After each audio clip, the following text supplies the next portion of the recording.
उस बच्चे अली ने हमारे लिए मुसीबत खड़ी कर दी है। विक्रम ने कहा, मैंने तुम्हें बताया था कि उसका एक मामू ISI का अफसर है। वो इस मामले में बहुत दिलचस्पी ले रहा है। अब वो अली को लेकर वहां जाएगा जहां हमने उसे और दूसरे बच्चों को रखा था। अली ने अगर जगह पहचान ली तो हमारे लिए बहुत मुश्किल पैदा हो जाएगी। वो हमारा एक अहम ठिकाना है और उसे फौरी तौर पर छोड़ भी नहीं सकते। वकार ने कहा, तो मेरे लिए क्या हुक्म है सर? विक्रम दांत पीस कर बोला, तुम उस हरामजादे को फौरी तौर पर खत्म कर दो। वकार खौफजदा अंदाज में बोला, ISI के अफसर को? विक्रम धाड़ा, पागल हो तुम, मैं अली की बात कर रहा हूँ। वो तो गनीमत है कि वो हरामजादा कामरान अभी गोट की तरफ उलझा हुआ है। अगर वो ISI के साथ शरीक हो गया तो फिर हमारा किस्सा गोल ही हो जाएगा। वकार ने कहा, मगर कामरान तो खुद पुलिस से छुपता फिर रहा है, वो सामने आने की जुर्रत नहीं करेगा। विक्रम तल्ख लहजे में बोला, ये बहुत ऊंची सियासत है। हुकूमत यूं जाहिर कर रही है कि कामरान मुख्तलिफ जराइम में उसे मतलूब है ताकि सिफारती सतह पर कोई एहतजाज न कर सके। दरपर्दा वो कामरान की पुष्ट पनाही कर रही है। वकार बोला, मगर आपके राब्ते तो पुलिस के आला अफसरों से भी हैं, वो तो आपको सही सूरत हाल बता सकते हैं। विक्रम बोला, पाकिस्तान में पुलिस के अलावा भी कई एजेंसीज मौजूद हैं। पुलिस को वाकई असल बात नहीं मालूम, मगर कामरान की गिरफ्तारी की सूरत में दूसरी एजेंसीज उसे फौरन छुड़वा लेंगी या उसे गिरफ्तार होने ही नहीं देंगी।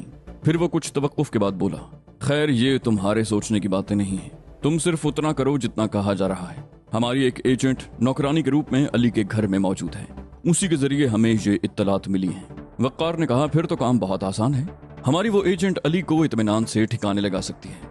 विक्रम बोला, तुम कुछ ज्यादा ही बकवास करने लगे हो। मैंने कहा है कि वो वहां थी, अब नहीं है। अली के मामू ने न जाने कैसे उसे शनाख्त कर लिया। वो मुश्किल से अपनी जान बचाकर वहां से भागी है। तुम ये काम ज्यादा से ज्यादा कल तक कर लो, और हाँ, इसके लिए तुम्हें अच्छा खासा मुआवजा मिलेगा। अगर तुमने ये काम कर दिया तो तुम बॉस की नजरों में आ जाओगे, तुम्हारी तरक्की भी हो जाएगी और मुआवजे में इजाफा भी हो जाएगा।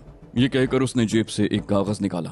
बोला, इस कागज पर अली का मौजूदा पता, फोन नंबर और उसके बारे में दूसरी मालूमात लिखी हैं। मसलन वो स्कूल कब जाता है, वापस कब आता है, उसके साथ जो मुहाफिज है उसके पास कौन सा हथियार है, घर पर कितने मुहाफिज हैं, वगैरह वगैरह।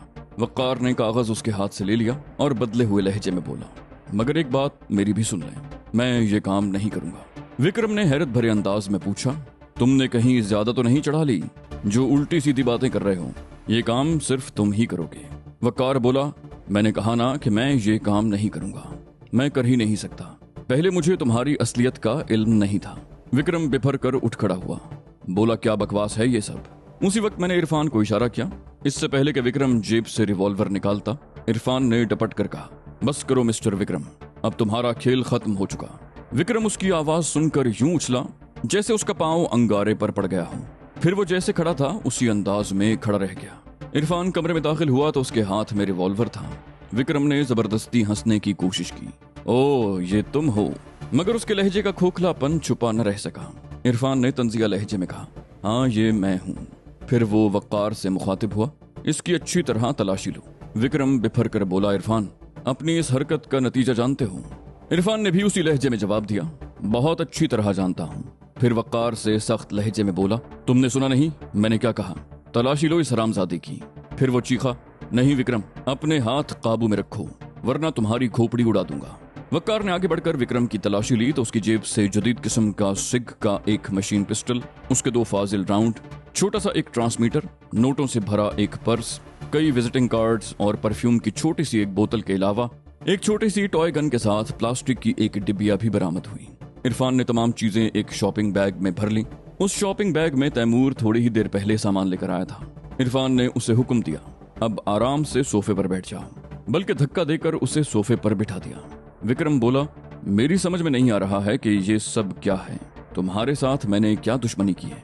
इरफान बोला, मेरे साथ तो तुमने ऐसी दुश्मनी की है कि तुम कई बार मौत की सजा के मुस्तहिक हो। तुमने मुलाजिमत का झांसा देकर मुझे जराइम की राह पर डाला, वो भी अपने ही मुल्क के खिलाफ। मुझे ब्लैकमेल करके मुझे वतन से गद्दारी पर मजबूर करते रहे। अब कहते हो कि मैंने क्या दुश्मनी की है? विक्रम बोला, मैंने तुमसे काम लिया है तो उसका भारी मुआवजा भी दिया है। वो अब इब्तिदाई धचके से संभल चुका था। फिर बोला, तुम नौकरी की तलाश में धक्के खा रहे थे, इस मुल्क के गुनगारे हो जहां तुम्हें धक्के खाने के बावजूद मुलाजमत नहीं मिली। मैंने तुम्हारे साथ भलाई की, तुम्हें जिंदगी का हर ऐशो आराम दिया, तो क्या ये दुश्मनी है? इरफान ने भिन्ना कर कहा, पैसा ही सब कुछ नहीं होता विक्रम, तुम अगर मुझे पहले ही बता देते कि तुम मेरे मुल्क के दुश्मन हो तो मैं भूखों मर जाता, मगर तुम्हारी बात कभी न मानता। विक्रम ने कहा, खैर अब तुम मुझसे क्या चाहते हो? अगर हमारा साथ छोड़ना चाहते हो तो छोड़ दो। उसकी बात पर इरफान तंजिया अंदाज में हंसा। बोला, ये बात तो मैंने पहले भी कई दफा कही थी, मगर हर दफा तुमने मेरे घर वालों के हवाले से मुझे ब्लैकमेल किया। अब तुम क्या मेरे घर वालों को भी नुकसान नहीं पहुंचाओगे? विक्रम ने कहा, तुम्हारे घर वाले भी महफूज रहेंगे। इरफान ने हंसकर कहा, यह शायद इस रिवॉल्वर का कमाल है जो इस वक्त मेरे हाथ में है। फिर वो सर्द लहजे में बोला, बहरहाल अब मैं तुम्हें नहीं छोड़ूंगा, बल्कि तुम ये मुल्क छोड़ोगे। विक्रम ने कहा, चलो यूं ही सही, मैं यूं भी अगले हफ्ते वापस जा रहा हूं। तुम कहते हो तो कल ही यहां से चला जाऊंगा। इरफान ने सफाक लहजे में कहा, तुम नहीं जाओगे बल्कि मैं तुम्हें भेजूंगा। अब न सिर्फ तुम मेरा मुल्क बल्कि ये दुनिया भी छोड़ दोगे। विक्रम पहली दफा खौफजदा होकर बोला, मैं तुमसे कह तो रहा हूं कि मैं अब यहां नहीं रुकूंगा। मुझे उसके चेहरे के तासुरात दिखाई तो नहीं दे रहे थे, मगर मैं उसका तसव्वुर कर सकता था। इरफान ने ड्रामाई अंदाज में कहा, तुम्हारे जिंदा रहने की बस एक ही शर्त है, तुम मुझे गोपाल का पता बता दो। इस वक्त वो कहाँ मिलेगा? विक्रम बोला, ये तो मुझे भी मालूम नहीं है कि वो इस वक्त कहाँ होगा। मैं तो सिरे से उसके ठिकाने ही से वाकिफ नहीं हूँ। वो खुद ही मुझे फोन करता है या फिर मेरे घर आ जाता है। इरफान बोला, देखो विक्रम, मुझे तशद्दुद पर मजबूर न करो। मैं नहीं चाहता कि तुम्हारे 2-4 दांत या कोई हाथ पैर टूटे। गोपाल का पता बताकर अपनी जान बचा लो तो ज्यादा अच्छा है, वरना तुम्हें तो मैं किसी कीमत पर जिंदा नहीं छोड़ूंगा। विक्रम ने कहा, मगर ये सब तुम किसके कहने पर कर रहे हो? गोपाल से तुम्हें क्या काम है? इरफान हंसा, बोला, काम ये है कि वो भी हमारी जमीन पर बोझ है, मैं उसे भी ठिकाने लगाना चाहता हूँ। विक्रम इस्तेज़ाई अंदाज में हंस पड़ा। बोला, अपने कद से बड़ी बातें मत करो। गोपाल दास इस जमीन पर बोझ नहीं बल्कि जमीन का जलजला है। पाकिस्तान के सीक्रेट एजेंट उसके नाम से कांपते हैं। वो छलावा है। अगर तुम्हें अपनी जान प्यारी नहीं है तो मैं जरूर तुम्हें उसका पता बताऊंगा। तुम जैसे लोगों को तो वो कीड़े मकोड़ों की तरह मसल देता है। वो हमारा सबसे बेहतरीन एजेंट है। मैं उसका पता बता भी दूं तब भी तुम उसका कुछ नहीं बिगाड़ सकोगे। हाँ, ISI या किसी और एजेंसी को उसके बारे में बता दो तो और बात है, मगर वो उनके भी हाथ नहीं आएगा। इरफान बोला, तुम्हारा ये मायानाज सपूत उस वक्त कहाँ था जब कामरान विनोद पांडे के पीछे तुम्हारे मुल्क जाकर वापस भी आ गया? विक्रम बोला, ये कामरान की खुशकिस्मती थी कि उन दिनों गोपाल दास कश्मीर में उलझा हुआ था। इरफान बोला, और अब वो कामरान को ठिकाने लगाने आया है। उसके यहाँ आने का यही एक मकसद तो है। विक्रम बोला, चलो मान लिया कि वो कामरान के चक्कर में यहाँ आया है, फिर इससे क्या साबित करना चाहते हो तुम? इरफान हंस कर बोला, चलो मुझसे एक सौदा कर लो। तुम मुझे गोपाल का पता बता दो, मैं तुम्हें कामरान का पता बता देता हूँ। विक्रम बोला, तुम जानते हो कि कामरान इस वक्त कहाँ मिलेगा? उसके लहजे में हैरत के साथ साथ दबा दबा जोश भी था। इरफान ने इत्मीनान से कहा, हाँ मैं जानता हूँ, बोलो मंजूर है सौदा? विक्रम बोला, इसका मतलब है कि कामरान यहीं कहीं मौजूद है। उसकी आवाज में खौफ का अंसर नुमाया था। फिर बोला, मुझे पहले ही समझ लेना चाहिए था कि तुम्हारा लहजा बदला हुआ क्यों है, मगर तुम कामरान को क्या जानो?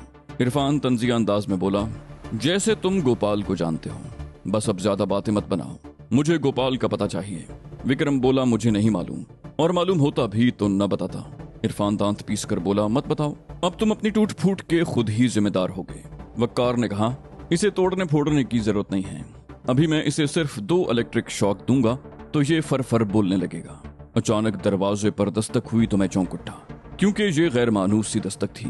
तैमूर तो मखसूस अंदाज में दस्तक देता था। इरफान भी चौंक कर दरवाजे की तरफ देखने लगा, फिर आहिस्ता से बोला, मैं इसे दूसरे कमरे में ले जा रहा हूँ, तुम देखो दरवाजे पर कौन है।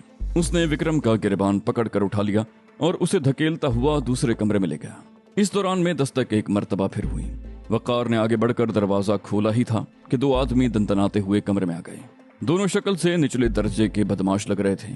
उन्होंने कीमती कपड़े जरूर पहन रखे थे, मगर उनमें सलीका नहीं था। ऐसा लगता था जैसे उन्हें वो कपड़े जबरदस्ती पहनाए गए हों। उनके हाथ खाली थे, मगर मेरा अंदाजा था कि वो मुसल्ला जरूर होंगे। इस किस्म के लोग बगैर असलहे के इतनी सीना जोरी नहीं दिखा सकते। वक़ार ने उन्हें घूरते हुए कहा, क्या बात है? लम्हे भर को वो दोनों गड़बड़ा से गए। वक़ार जैसा भी था, बहरहाल बारूब और स्मार्ट था, चेहरे से मुअज़्ज़ज़ और बावक़ार लगता था। फिर उनमें से एक संभल कर बोला, यहाँ नवीद साहब आए थे? वक़ार ने करख्त लहजे में कहा। तो फिर? वो बोले, हम उनकी गाड़ी में उनका इंतजार कर रहे हैं। उन्होंने कहा था कि अगर मैं आधे घंटे तक वापस ना आऊं तो तुम लोग ऊपर आ जाना। वक़ार ने करख्त लहजे में कहा, और यूं उचक्कों की तरह मुंह उठाए मेरे घर में घुस जाना? नवीद साहब एक जरूरी मीटिंग में हैं। मुझे हैरत है कि उन्होंने तुम जैसे जाहिलों को अपने साथ रखा हुआ है। जाओ, आराम से जाकर गाड़ी में बैठ जाओ, नवीद साहब वहीं आ जाएंगे। चलो अब चलते फिरते नजर आओ। वही आदमी बुरा मानकर बोला, आराम से बात करो, हम नवीद साहब के मुलाजिम हैं, तुम्हारे मुलाजिम नहीं हैं। वक़ार ने तल्ख लहजे में कहा, मैं जानता हूं तुम किसके मुलाजिम हो, बहरहाल यहां से फौरन रफू चक्कर हो जाओ, वरना नवीद साहब खुद ही तुम्हारे दिमाग ठिकाने लगा देंगे। वो बोला, हमें एक जरूरी काम से जाना है, नवीद साहब से एक जरूरी बात करनी है, बस 1 मिनट लगेगा, हम उनसे बात करके चले जाएंगे। वक़ार ने कहा, ठीक है, मैं उनसे तुम्हारी बात करवाए देता हूँ, तुम 1 मिनट यहीं। अचानक विक्रम की घुटी घुटी आवाज आई, ये झूठ बोल रहा है बाले, इन लोगों ने मुझे पकड़। फिर ऐसा लगा जैसे किसी ने उसका मुंह दबाकर खामोश कर दिया। बाले ने पलकें झपकाई, हैरत से चारों तरफ देखा, फिर पलक झपकते में रिवॉल्वर निकाल लिया। उसे बात करने का सलीका नहीं आता था, मगर इस काम में वो खूब माहिर था। शायद इसीलिए विक्रम ने उसकी खिदमात भी हासिल की थी। वक़ार खाली हाथ था, इसलिए कुछ भी नहीं कर सकता था। मुझे अफसोस हुआ कि मैंने खामखा उसे गैर मुसल्ला कर दिया। उसके पास असलहा होता तो वो दरवाजा खोलने से पहले ही निकाल चुका होता। बाला रिवॉल्वर लहरा कर बोला, हमें चक्कर दे रहे थे, मगर बाले को चक्कर देना आसान नहीं है। उसने बदमाशों की तरह कहकहा लगाया। दूसरा आदमी शायद गैर मुसल्ला था, वरना इस मौके पर वो भी रिवॉल्वर निकाल लेता, मगर वो पूरी तरह चौकस था और चौकन्ने अंदाज में इधर उधर देख रहा था। बाले ने दुरुस्त लहजे में कहा, चलो मुझे नवीद साहब के पास ले चलो, और मुझे कोई चालाकी मत दिखाना, मैं बात बाद में करता हूँ, गोली पहले चलाता हूँ। इससे पहले भी 10-12 आदमियों को ठिकाने लगा चुका हूँ। मैं चाहता तो बहुत आसानी से उन दोनों को गोली मार सकता था, क्योंकि दोनों ही मेरे निशाने की जद पर थे, मगर मैं खामखा उनका खून बहाना नहीं चाहता था। वो तो किराए के बदमाश थे। बाले का ये दावा भी महज दावा ही था कि इससे पहले वो 10-12 आदमियों को हलाक कर चुका था। अगर उसमें इतनी ही जुर्रत होती तो वो घटिया दर्जे का बदमाश न होता। अभी मैं उनसे निमटने की कोई तरकीब सोच ही रहा था कि फ्लैट का दाखिली दरवाजा आहिस्ता आहिस्ता खुला और मुझे तैमूर का चेहरा दिखाई दिया। वक़ार ने एक अक्लमंदी ये की थी कि दरवाजा चौपट नहीं किया था। तैमूर ने एक नजर कमरे का मंजर देखा, फिर लात मारकर दरवाजा खोल दिया और एक जस्त लगाकर कमरे में आ गया। बाला सूरत से मुड़ा, मगर उसे देर हो गई। तैमूर का भरपूर घूंसा उसके जबड़े पर पड़ा। जरब इतनी शदीद थी कि रिवॉल्वर उसके हाथ से छूट गया और वो गोया लहराता हुआ स्लो मोशन में जमीन पर गिर गया। दूसरे बदमाश ने बाईं तरफ से तैमूर पर हमला करने की कोशिश की, मगर उस तरफ देखे बगैर तैमूर ने महज अंदाजे से बाईं किक खासी कुव्वत से उसके सीने पर मार दी। वो उछलकर दीवार से टकराया और छिपकली की तरह फर्श पर गिर कर तड़पने लगा। उन दोनों से निमटने के बाद तैमूर ने वक़ार से कहा, दरवाजा बोल्ट कर दो, बाहर अब उनका कोई आदमी नहीं है। मैं भी फर्श पर एक ही जाविये से लेटे लेटे थक गया था। मैं भी उठ खड़ा हुआ और वक़ार से कहा, इरफान से कहो विक्रम को यहीं ले आए। थोड़ी देर के बाद विक्रम कमरे में दाखिल हुआ तो पहले उसकी अपने आदमियों पर नजर पड़ी जो फर्श पर आड़े तिरछे पड़े थे। फिर उसकी नजर मुझ पर पड़ी। वो यूं साकित हो गया जैसे उसने कोई भूत देख लिया। उसका चेहरा मुझे देखकर कोरे लट्ठे की तरह सफेद पड़ गया था और वो यूं पलके झपकाए बगैर मुझे देख रहा था जैसे कोई पत्थर का मुजस्मा हो। फिर उसके हलक से भर्राई हुई आवाज बरामद हुई, कामरान। मैंने नर्म लहजे में कहा, आराम से बैठ जाओ, मेरी बराह रास्त तुमसे कोई दुश्मनी नहीं है। तुम मुझे गोपाल दास का पता बता दो, मैं तुम्हें उंगली भी नहीं लगाऊंगा। उसने सहमे हुए अंदाज में कहा, क्या तुमने इन दोनों को मार दिया? मैंने कहा, मैं फालतू लोगों को कभी नहीं मारता। ये बेचारे तो महज चंद रुपयों की खातिर तुम्हारे साथ आ गए थे। ये सिर्फ बेहोश हैं। अगर तुमने मुझे गोपाल दास का पता बता दिया तो मैं तुम्हें भी कोई नुकसान नहीं पहुंचाऊंगा। वो लड़खड़ाता हुआ एक सोफे पर बैठ गया और बारी बारी हम सब का जायजा लेने लगा। उसने गौर से तैमूर को देखा, फिर होंठों पर जबान फेरते हुए बोला, मुझे अगर मालूम होता कि मैं अपने कदमों से चलकर मौत के मुंह में जा रहा हूं तो मैं यहाँ कभी ना आता। यहाँ तो मौत के 2-2 फरिश्ते मौजूद हैं। तैमूर हंसकर बोला, वैसे एक बात तो माननी पड़ेगी, तुम उर्दू बहुत बामहावरा बोलते हो। फिर वो बदले हुए लहजे में बोला, इसी बामहावरा उर्दू में गोपाल दास का पता भी बता दो, वरना तुम जानते हो हम क्या करेंगे। विक्रम थूक निकल कर बोला, तुम लोग ज्यादा से ज्यादा मुझे मार दोगे। ठीक है, मार दो, मुझे तो 2 सूरतों में मरना ही है। अगर मैंने तुम्हें पता बता दिया तो मेरे अपने लोग मुझे जिंदा नहीं छोड़ेंगे।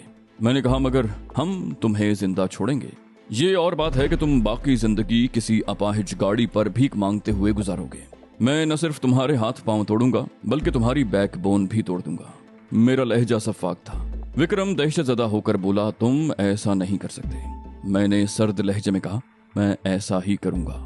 तुम्हारी उस लानती तंजीम का एक एक आदमी जानता है कि मैं जो कुछ कहता हूं उस पर अमल भी करता हूं। इससे पहले भी कितने ही लोगों के साथ ये सुलूक कर चुका हूँ। वो लोग आज भी भारत के मुख्तलिफ शहरों में अपाहिजों वाली जिंदगी गुजार रहे हैं। मैंने मजीद खौफजदा करने को झूठ बोला। कहा, अब इसका फैसला तुम करोगे कि गोपाल दास के हाथों मरना पसंद करोगे या जिंदगी एड़ियां रगड़ रगड़ कर गुजारोगे। नाकारा लोग फालतू सामान की तरह होते हैं, तुम्हें भी काठ कबाड़ की तरह फेंक दिया जाएगा। मेरा लहजा सर्द और सफाक था। फिर कहा, हाँ, अगर तुम मुझे गोपाल दास का पता बता दो तो मैं तुम्हें इतनी मोहलत जरूर दूंगा कि तुम यहाँ से जान बचाकर कहीं भी निकल जाओ। दुनिया बहुत बड़ी है, तुम कहीं भी नए सिरे से जिंदगी का आगाज कर सकते हो। अभी तुम जवान हो, तालीम याफ्ता हो, तुम्हें कहीं भी सेटल होने में दुश्वारी पेश नहीं आएगी। विक्रम ने पुरख्याल अंदाज में कहा, इस बात की क्या जमानत है कि अगर मैंने तुम्हें गोपाल दास का पता बता दिया तो तुम मुझे यहाँ से जिंदा निकलने दोगे? मैंने कहा, क्या जमानत चाहते हो तुम? मैंने अपना लहजा नरम रखा क्योंकि वो आहिस्ता आहिस्ता लाइन पर आ रहा था। वो बोला, मुझे अमेरिका के वीजे और $50,000 की जरूरत होगी। वो बदबख्त कुछ ज्यादा ही होशियार बनने की कोशिश कर रहा था। मैं फैसला कर चुका था कि उसे किसी भी कीमत पर जिंदा नहीं छोड़ूंगा, मगर फौरी तौर पर उसके मुतालिबात मानकर मैं उसे शुबे में मुब्तला भी नहीं करना चाहता था। मैंने कुछ देर सोचने की अदाकारी की, फिर कहा, अमेरिका का वीजा तो खैर मिल जाएगा, मगर फौरी तौर पर इतनी बड़ी रकम का बंदोबस्त करना मेरे लिए नामुमकिन है।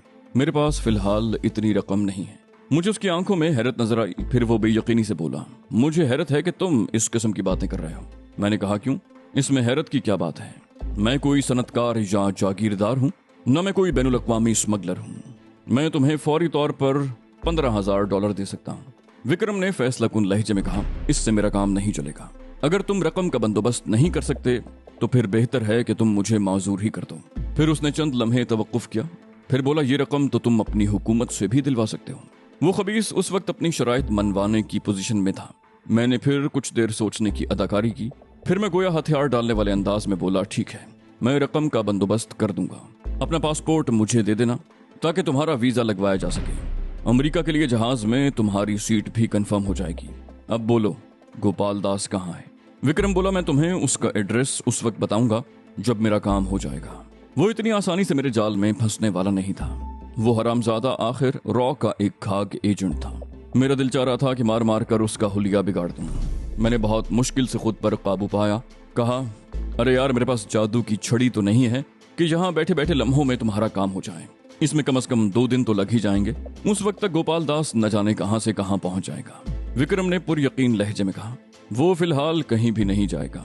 उसे हुक्म दिया गया है कि कामरान को ठिकाने लगाए बगैर वापस मत आना। वो जब तक अपना काम नहीं करेगा ये मुल्क नहीं छोड़ेगा। मैंने गुस्से को एक मर्तबा फिर जब्त किया। कहा, ठीक है, अपना पासपोर्ट दे दो। वो बोला, पासपोर्ट के लिए मुझे घर जाना होगा।